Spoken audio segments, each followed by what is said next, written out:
definitely. Well, I think we should move on to our next topic of the night, which Yeah. would be the newest episode of What If. Okay. So the new episode of What If dropped this morning, and I did not expect it to go the way that it did, but I was thoroughly gripped by it. What about you? So the pacing kind of bugged me a little bit, but other than that, like it was spectacular. What about the pacing bugged you? Like, I mean, it's kind of the same problem with Endgame where they've got to juggle. I know comparing the two amounts of characters is laughable, but the scope of both stories is kind of comparable here.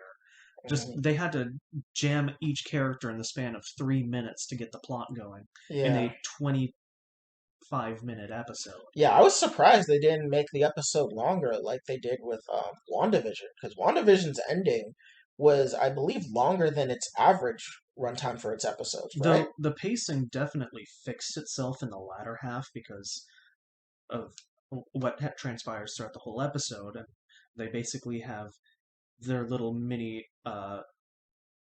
not training arc, but acknowledge or creating the team. Yeah, but I thought the episode was great. I mean, it pretty much gave up from episode 7, 8, and 9. It gave the fans of Ultron the Age of Ultron they wanted. Because some people felt Age of Ultron, the movie, wasn't as grandiose for Ultron as a villain like he is in the comics. Because in the comics, Ultron is damn near unkillable. Like, he's always around ever since Hank Pym first created him back in what, like the 70s or 80s?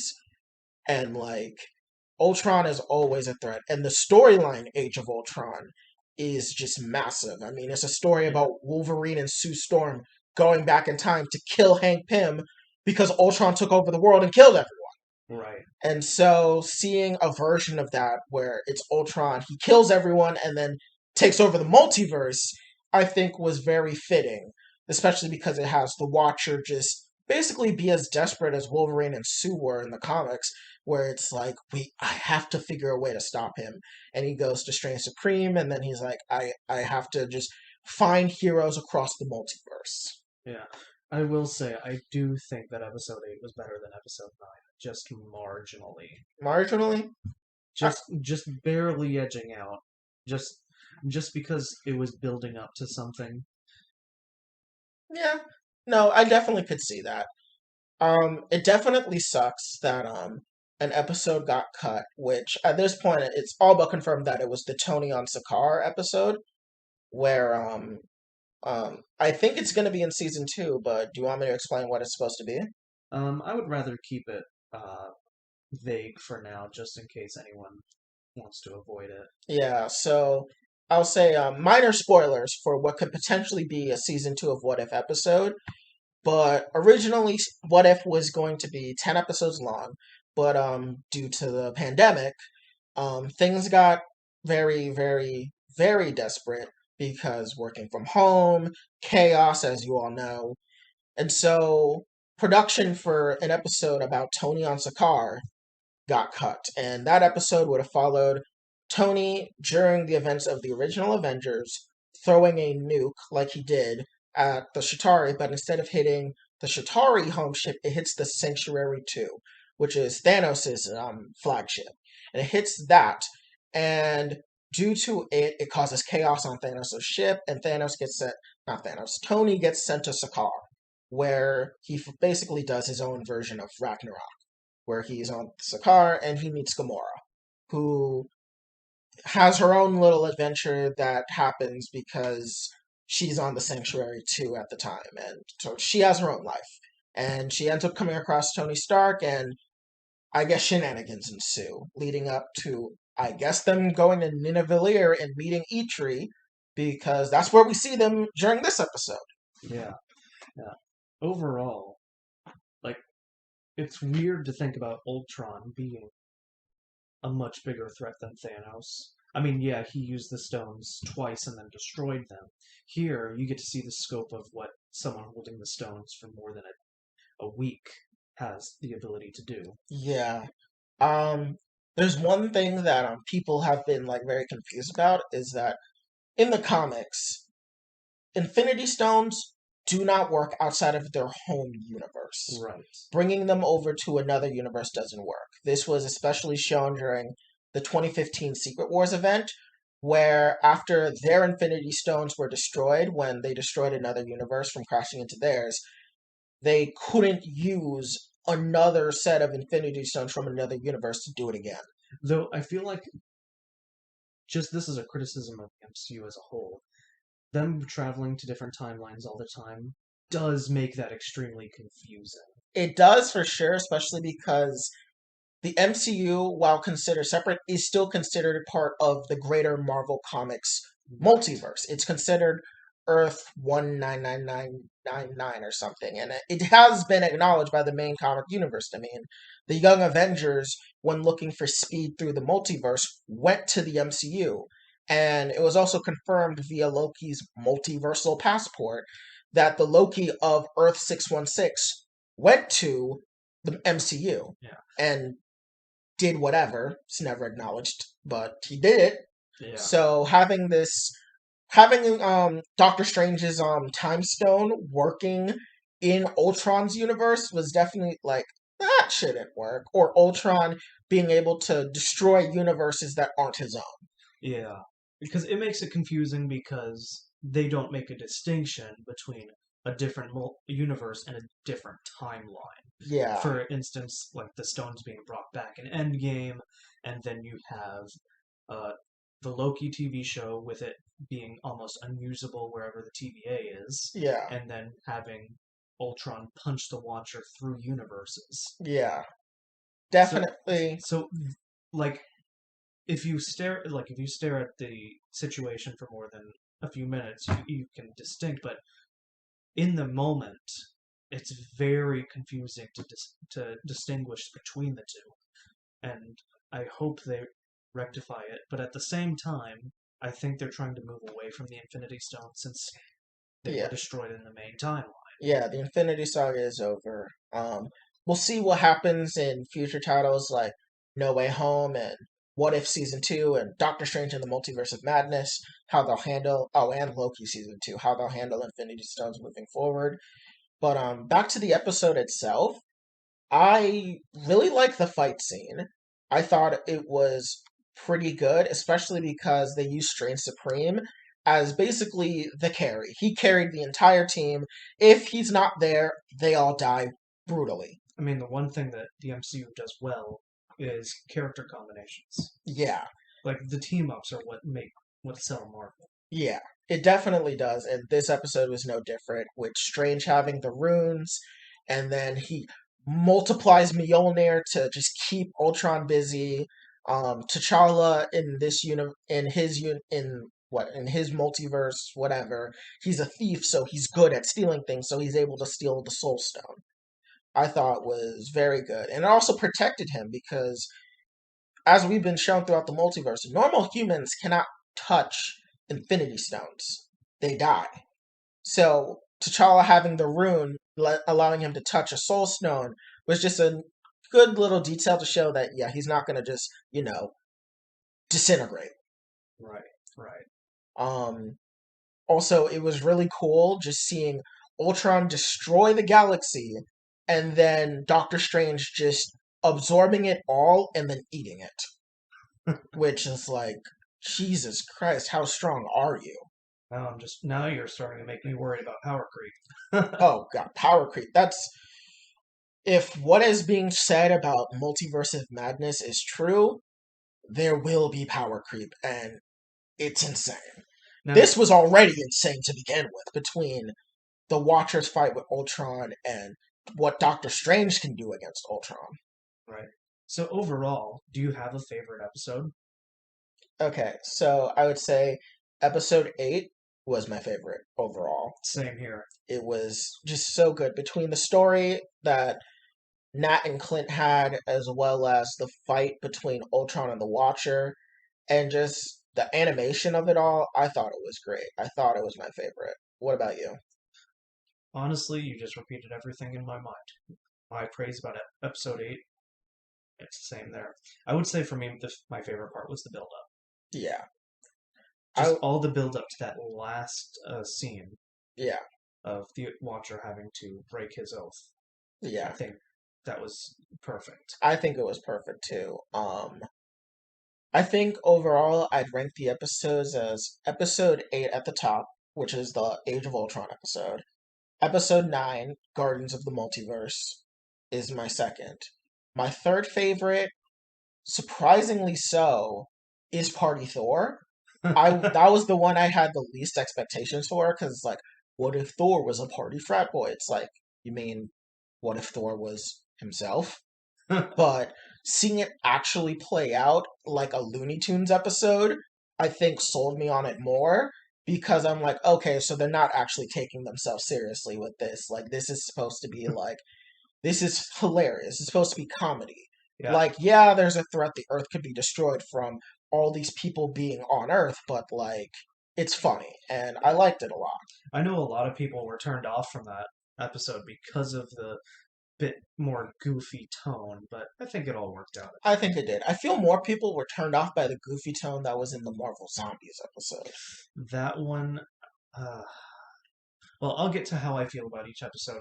You have to keep going on yours. Yeah, so after Party Thor, I think my next favorite episode would be the murder mystery with Nick Fury trying to find out who's killing all the Avengers candidates. Right. I really liked it just because one, it was kind of neat just seeing the different ways the Avengers would get killed off. Such as, I mean, Tony gets, what did he even do? He like jumped into like the serum and like He pretty much turned the needle into a gun with himself. yeah, that's what he did with Thor dying. He just pushed Hawkeye's hand to shoot him because Thor's depowered. Hawkeye, I guess he just punched his brain. I think it was his heart, but I mean, he crawled out of his ear. yeah. So he did that. The Hulk, the Hulk was gory. I think that was probably like the most gory Marvel was went. And then I guess Natasha was something, but she dies. But the fight between Hank and Loki was unexpected, but I really liked it. And I really liked just how Loki had fun playing as Nick Fury. And then he was like, right, so as payment, I want the planet. But I like that. Next, it would probably be, and I know this one's probably not as expected, would probably be the Captain Carter episode.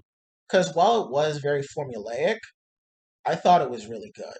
Just, I liked how the story went because I thought the main story of the first Avenger was good, maybe boring at times. So I really did like how they did Captain Carter. I love the montage scene of her and Steve in the air destroying like Nazi airships. I thought that was great because I mean, who doesn't like seeing Nazis get beat up? And so it was just great. And then after Captain Carter, I would say it would be the I would say it's the T'Challa Star Lord. Really, that low?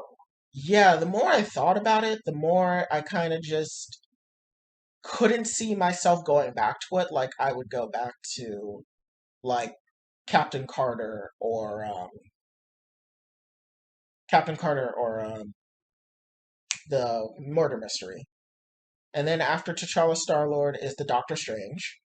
Actually, I would put Doctor Strange above T'Challa Star Lord because seeing that episode was really cool for me just because I just like the idea of someone just being so grief stricken that they just destroy everything. And then when they finally get what they want, it's not how it turns out because it's very realistic in the sense that when you drive yourself to that level of desperation, you really lose sight of who you are and you become not necessarily, I mean, not as monstrous as Strange became, but you become foreign to who you were at the beginning. And I really like that. I guess most of my shock comes from we're only ranking 8 or 9 episodes. Yeah, So, and most of these episodes are 7 out of 10s at worst. exactly. So then after T'Challa Star-Lord would probably be the Killmonger episode, which it was good.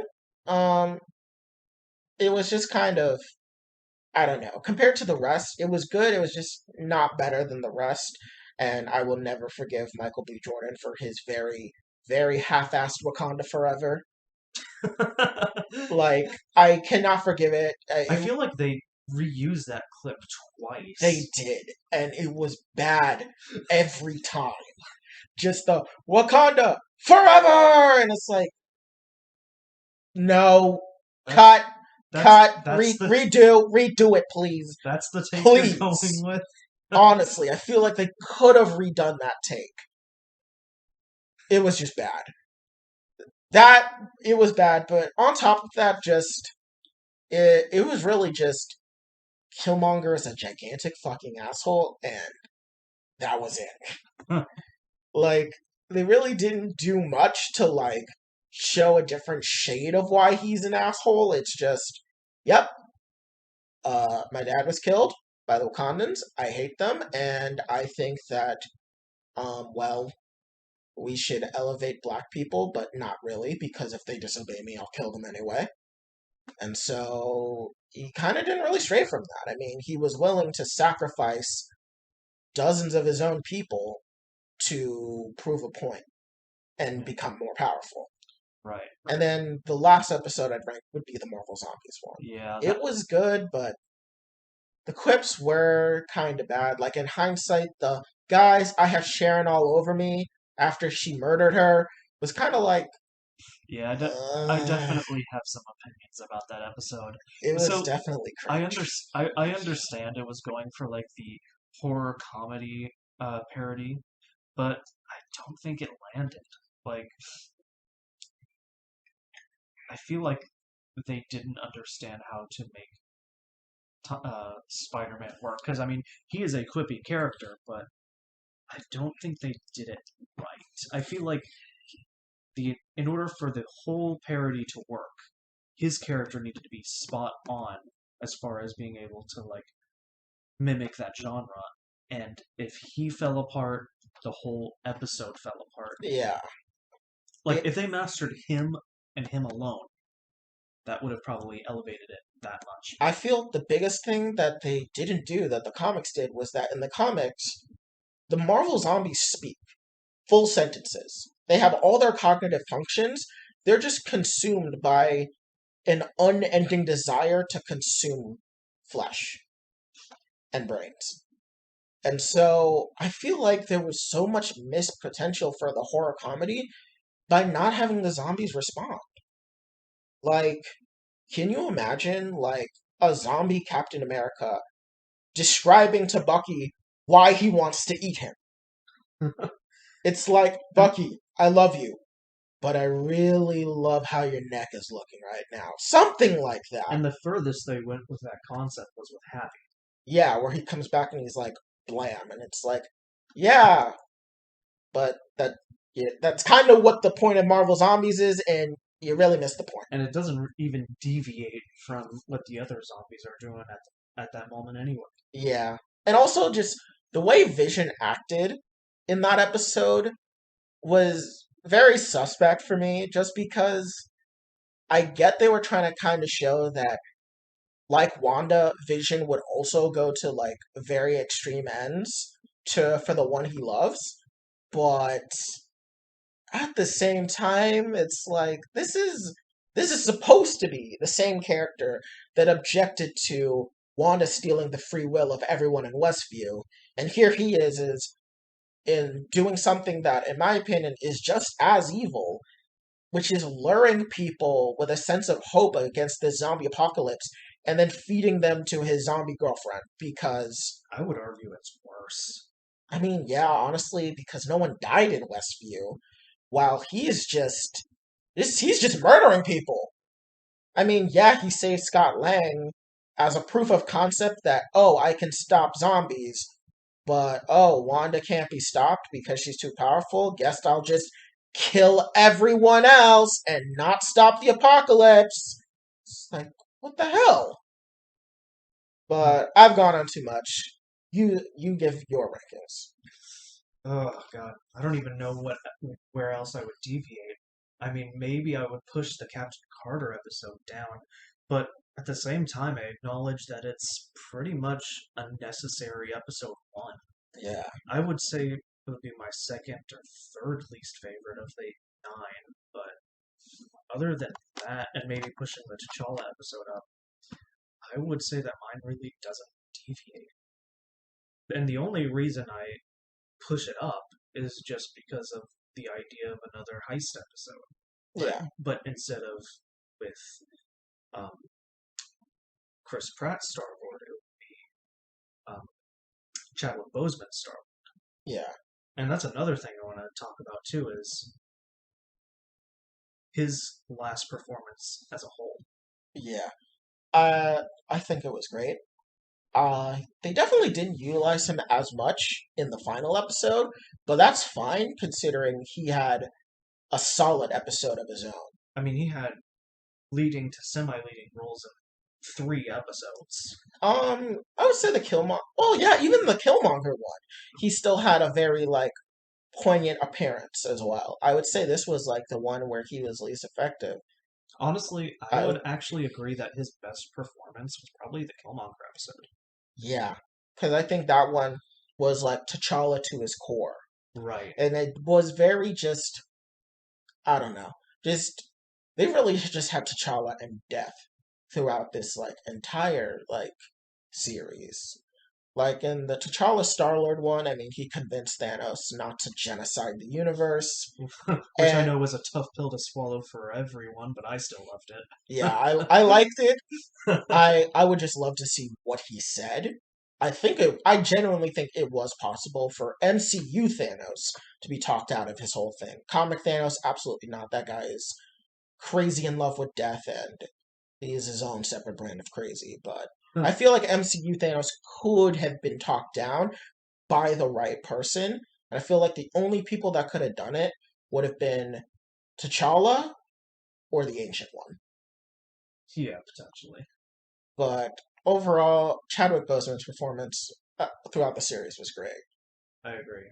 Yeah. Some people, there are rumors saying that he may have one or two roles in season two that he recorded, but I can only imagine they would be Yeah. minor if that's the case. Like maybe like an ad lib or like T'Challa shows up in some minor capacity and Chadwick Boseman has like maybe like a reused line from an earlier like take in What If. But I can't imagine that if T'Challa's in season two, it's going to be Chadwick Boseman like giving full on like monologues or anything.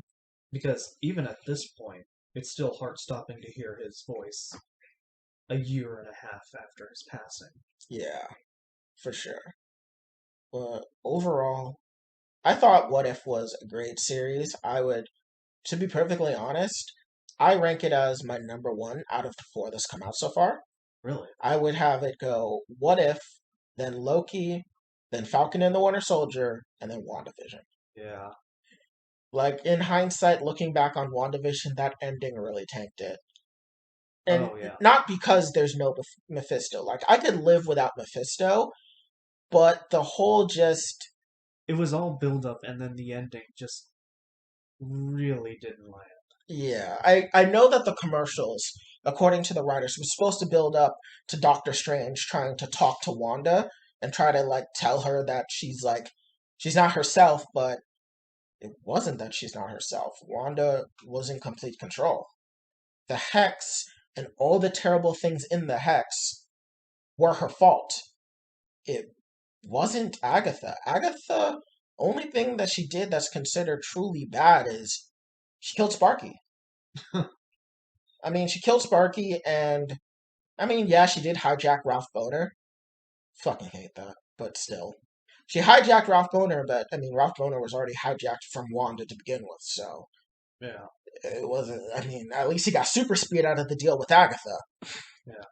But to switch back to What If, Mhm. overall, do you think that this would be necessary viewing for the MCU? I think so. Do you think so? I think so. because there are rumors that Haley Atwell will come back in the Multiverse of Madness as Captain Carter. There's rumors of that, and there's also rumors that Strange Supreme will also show up in What If? Not in What If, in Doctor Strange in the Multiverse of Madness. And if that is true and those two characters are in, I feel like you definitely need to watch What If to at least understand Strange Supreme. I can't imagine Captain Carter would have a massive role. Okay. And outside of that, I feel like it's just a necessary reading to better understand the multiverse as a whole. Yeah, I guess that's fair. Because, I mean, this is really the multiverse saga between what Wanda's doing with the Darkhold, Shang-Chi, spoilers for Shang-Chi right here, but with Shang-Chi beating the Dweller in Darkness, who's from another universe. Then there's Spider-Man No Way Home, where it's looking like characters from across the multiverse are showing up. Loki literally is about the multiverse, and now What If? And then moving forward, we're having Doctor Strange in the Multiverse of Madness, another season of What If, another season of Loki, Ant-Man and the Wasp: Quantumania, and then there are rumors that the big finale of this saga will be Secret Wars. And if you know anything about Secret Wars, whether it's the original 1980s comic or the 2015 remake, it's all about multiverse. Yeah. So I think What If is probably going to end up being required. And that all leads into what I said a few, like 10 or 15 minutes ago when I said that that MCU just does not distinctively separate their idea of a universe and a timeline. Because yeah, we're saying multiverse, but we're talking about timelines here mostly. Yeah, like it's very distinct. Like when you think of when you think of like a universe, you think of like the Green Goblin that's in No Way Home. He's coming from the like Sam Raimi Spider-Man trilogy, which is definitively a different universe. Right. Like there are no Avengers in those movies that are overtly shown. Yeah. Meanwhile, in Loki, I mean, it's kind of timelines. Like he goes back to Pompeii, and he goes to Like up to this point, yeah, we've in what's been currently shown by Marvel at this point, we have only seen different timelines. yeah. I mean, really, yeah, it's different timelines. Like, With maybe an exception being the TVA. I mean, the TVA is not a timeline; it lives outside of time. So yeah, that Exactly. tracks. But yeah, I Which mean, was the only instance we've seen the Infinity Stones not work. yeah. So, I mean, we'll see. Like, my whole opinion, my whole theory about Marvel, about the MCU multiverse is that the sacred timeline is actually multiple universes, which would be the various different offshoot universes we've seen throughout the MCU, quarantined by He Who Remains, and it's all quarantined from the rest of the Marvel multiverse, and thus his version of the TVA is also quarantined from the TVA that exists in the comics. In that, with Sylvie, well, spoilers for the end of Loki, but when Sylvie kills He Who Remains, she broke the quarantine. And thus, when she broke the quarantine, it allowed the multiverse to reassimilate the universes of the sacred timeline and allowed for further crossover, which is how we get the various different alternates that we see in What If, the variants that we're seeing in Spider-Man, and probably what we'll see in Doctor Strange as well. Right. But overall, do you any final thoughts about What If, or just Marvel as a whole right now? Definitely excited for the direction it's going, but it's definitely been a lot of content that we've had to go through, and especially with the lack of movies we've had over the past 2 years, it's nice to finally get back in the swing of things. Yeah, I mean, I'm looking forward to finally to watching Venom, Let There Be Carnage, seeing Eternals, Spider-Man, and Hawkeye. I mean, those are our last four big Marvel-esque projects this year, and I'm excited to see all four of them. All right. Well, I guess we should move into our next topic now, which would Yeah, be our discussion about Senators mansion and cinema. Yeah, so Less exciting topic, I know, but it is important. yes, politics are important, even though they are infuriating and stupid.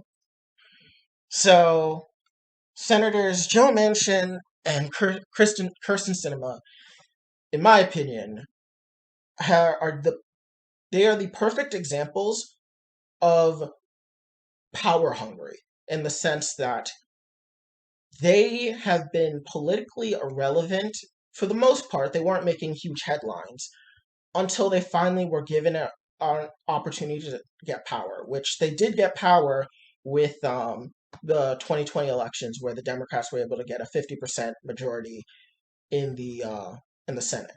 And Right. because of that, if you're a Democrat in the Senate that doesn't vote in lockstep with the rest of the party, you have the entire Senate hostage. Because we know the Republicans. And we're live. Welcome to the first episode of Worldwide Wednesday, an original podcast. My name is Shiny, All right, and I'm Sovereign. and today is our pilot episode. It'll be the first episode of hopefully many that we plan to produce. The podcast is going to be about many different things like video games, TV shows, anime, and politics. So there should be a little bit of everything for everyone. Sovereign, do you want to tell us what today's topics are? So we're going through a lot of stuff today. So first up on the docket, the newest Smash character that just got revealed to us over this week. We also have a full in-depth look at the newest What If episode and this season as a whole. What other things we've got to talk about is two particular corrupt politicians that have been very prominent in the news for the past few months and have come to a head this week, and also the release of the Pandora Papers and the implications that has. So sit down, get something to drink, because we're going to just get right into it, starting with Smash. So yesterday was the final Nintendo Direct for Super Smash Bros. Ultimate, and they revealed as the final character for DLC Pack 11, it's Sora from Kingdom Hearts. What do you think about that? Going into it, I was actually not hoping it was going to be Sora, but seeing how they implemented his traits into Smash as a whole, I think a lot of people are going to be happy. Yeah, I definitely agree. I didn't really have many expectations going into it. I kind of just told myself, well, whatever happens, happens. And I was genuinely surprised when they put Sora in the game. I mean, for me personally, I thought Disney would never agree to this. I mean, it's Disney. Disney, the most stingy, corrupt company on the face of the earth, let Sora into Smash Brothers. Hey. We have to talk good about Disney in about 15 minutes here. Let's not get too carried away. Okay, fine. Fine. We'll save that for later. Anyways, but overall, I was really satisfied. I think the production of the direct overall just gave a sense of finality to not just the DLC, but I think to Smash as a whole for the next couple years, because just everything about it just gave a sense that this was like the biggest thing for Smash up to this point, and maybe for the foreseeable future. I mean, it just felt like one giant goodbye Now, with a great character. now, the real thing that's buzzing in, I'm sure, a lot of people's mind is how long of a vacation is Sakurai going to get? And is he even going to make a next project? Um, if anything, he definitely deserves a long vacation. The man has been working himself for, I don't know, since like 2014. No, not 2014. I would say around 2016, probably when Ultimate went into pre-development or something along those lines. He definitely needs a long break. And if anything, I think his next project will probably be another Kid Icarus title or maybe something new entirely. I don't think he'll be touching Smash for at least maybe 3 to 4 years, Yeah, I if agree. even that long. Yeah, definitely. But the inclusion of this character is definitely groundbreaking because I mean, they even made a point to it saying Sora is finally here. Yeah, I mean, people have wanted Sora and Smash since the first Kingdom Hearts game and the first Melee, pretty much. I mean, I remember even back in Brawl, people were thinking about Sora coming to Smash, and then most definitely in Smash 4 after they announced DLC, and then all throughout Ultimate, and now finally at the very end he's in, and honestly, he's a lot more grounded, grounded not in the literal sense, but like a lot more of a grounded character than I guess I expected him to be, since he's such a fantastical character from like what is basically Disney meets Final Fantasy.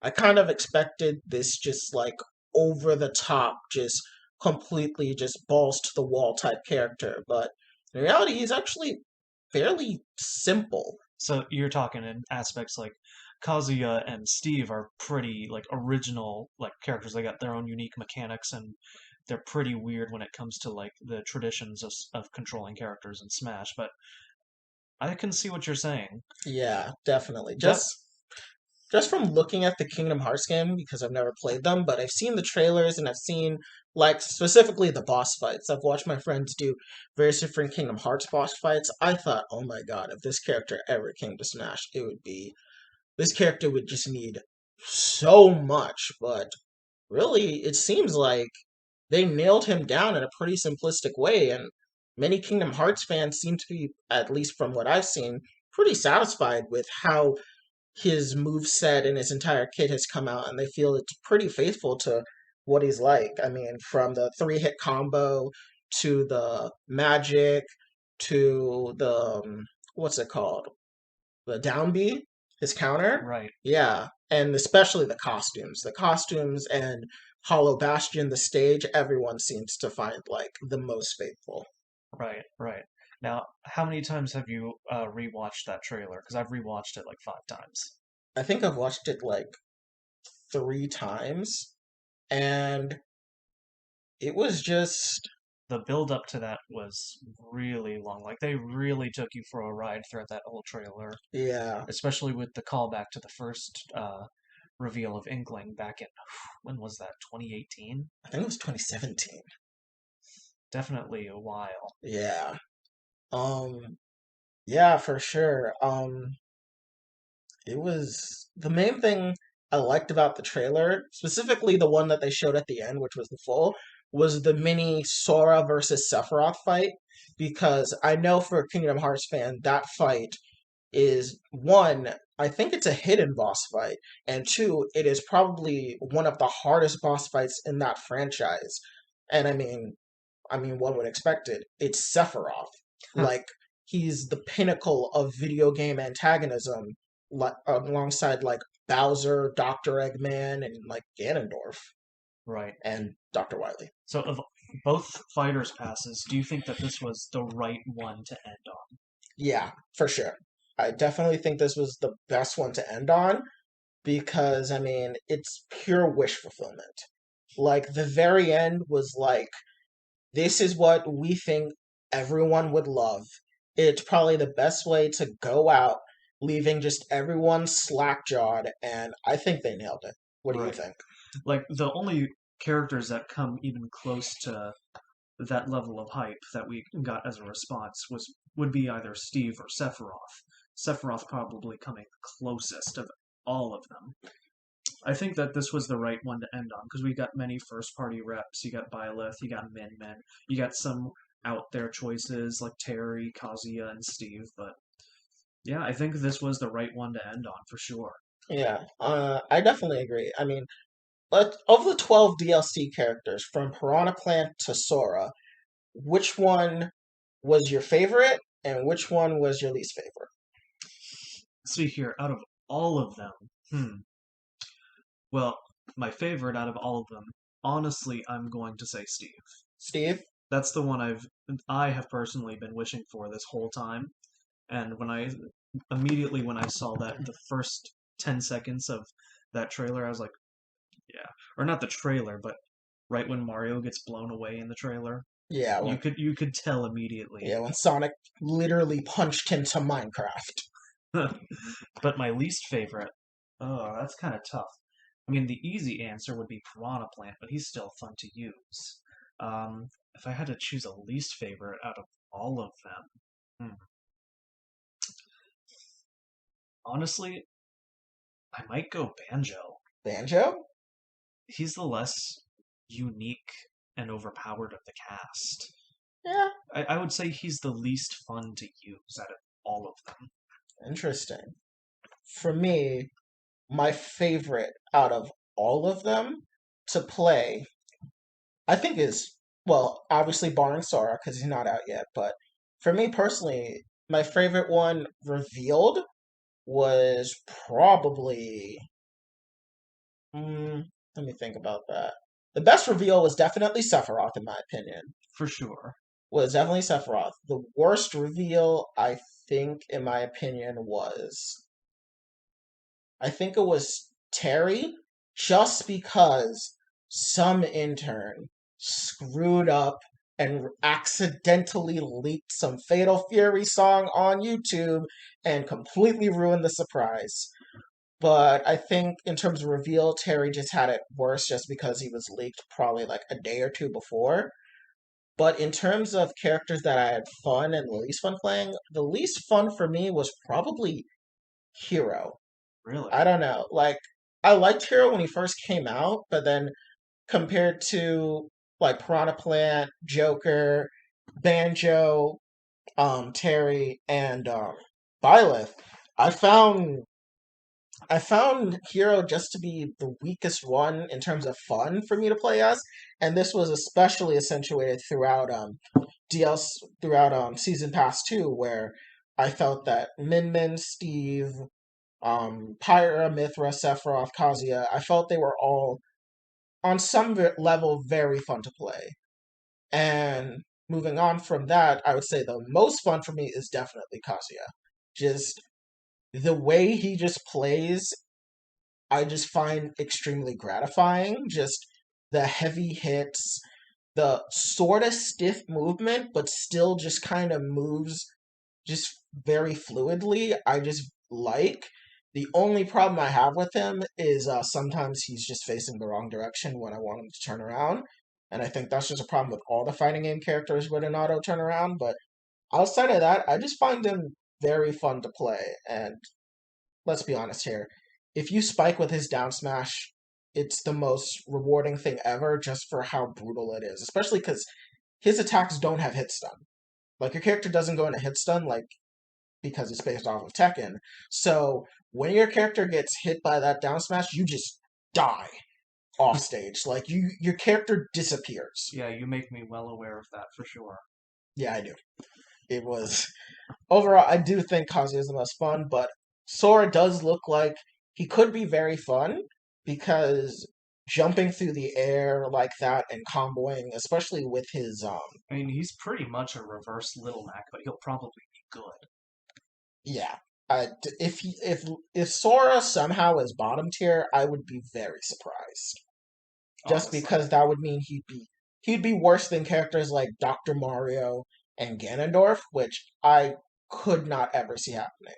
I mean, yes, Ganondorf in the 1v1 probably kills him at like 20%, but still, Right. I definitely think Sora's going to be a good character. Just for the fact that his costumes are amazing. I think my favorite costume is the Kingdom Hearts 3 and then the Timeless River one. Yeah. Which really hoped that they gave that treatment for costumes for this entire game, but we'll see. Maybe Yeah, next game.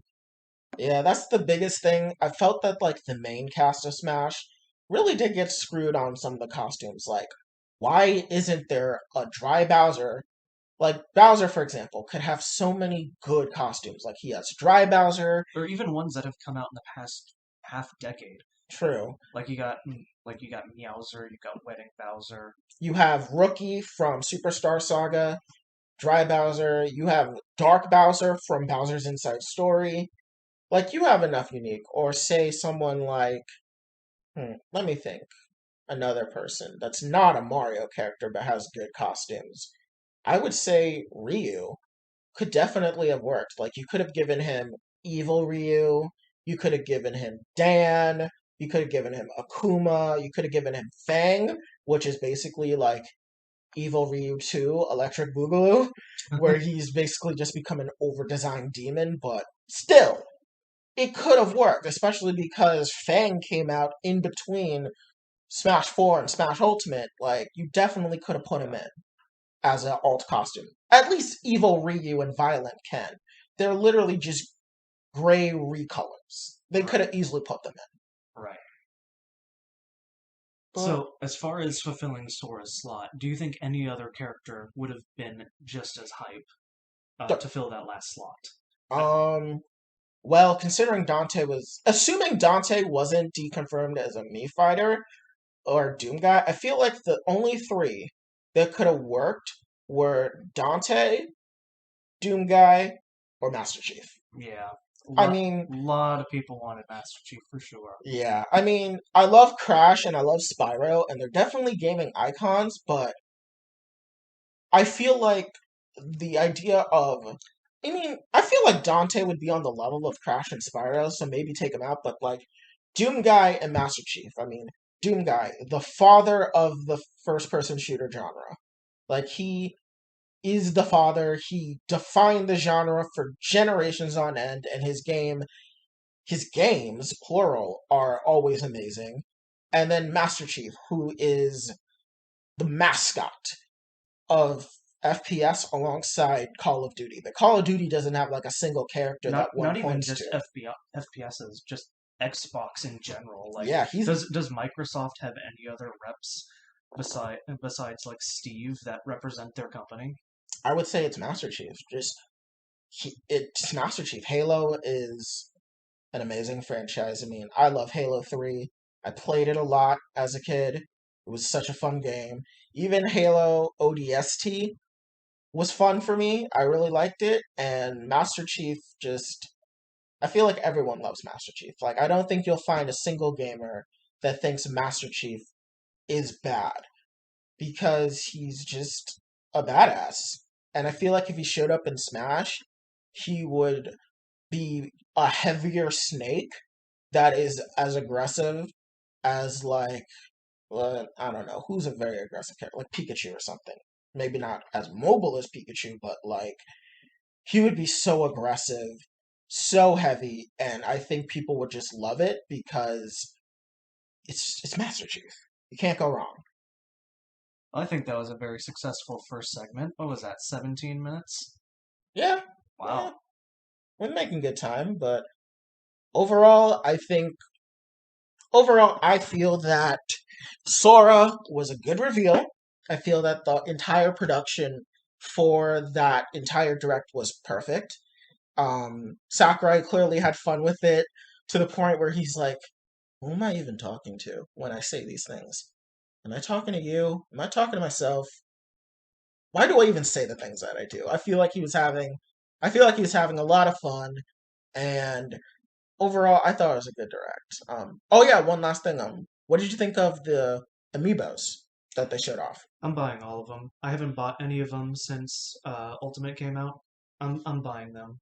You're gonna buy all the DLC ones? They look so nice. Like They do. the past five that have come out, and only just those ones. Yeah. Because the last one I bought might have been at the tail end of Smash 4.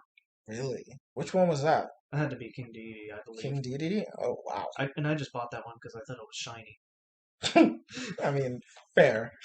I definitely want to see Oh, I what a just Sora amiibo looks like, but we're probably several months out considering what I mean, Sakurai didn't even get the physical versions of Steve.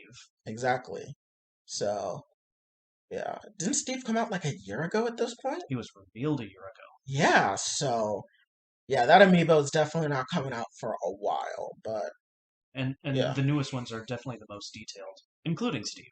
Yeah, which makes sense because they're new. They better be detailed. How long have the amiibos been out? Like what, 7 years? Like they better be detailed in the year 2021. Now, the last thing I want to touch on is the fan reactions to the ending of the Fighters Pass. So after the after the direct, I looked at r slash Smash Brothers, and to my surprise, it was a salt mine, Really. which I thought was kind of surprising considering, like, I mean, Sora is that guy. It Like, was the one everyone was asking for. Like, the only other character everyone was asking for was Banjo and Steve. yeah, like Sora has been wanted in Smash since at least Brawl, and I would think that like people in our Smash Brothers would have been like cheering and clapping and having a good time about it because I mean on Twitter everyone was losing their mind with hype. But people were salty. They were like, I don't really care for this character, or they were outright saying like, oh wow,